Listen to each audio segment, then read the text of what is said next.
బియ్యం పిండితో మసాలా కారపు రొట్టెని ఎలా తయారు చేసుకోవాలో చూపిస్తాను. 2 ఆనియన్స్‌ని, క్యాప్సికమ్‌ని కట్ చేసుకొని, ఒక క్యారెట్‌ని తురుముకున్నాను. 10 పచ్చిమిర్చి, కొత్తిమీర, అలాగే కొద్దిగా అల్లంని మిక్సీ పట్టి పేస్ట్ చేసి పక్కన పెట్టాను.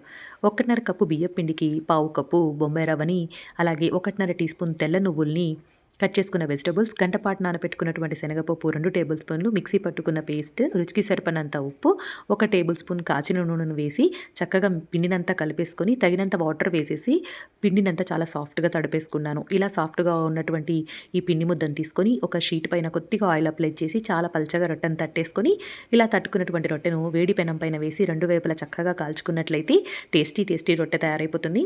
మీరు బొంబాయి రవ్వ పార్ట్‌ని, వేడినున్న పార్ట్‌ని స్కిప్ చేస్తే కనుక సాఫ్ట్ రొట్టెలొచ్చేస్తాయి.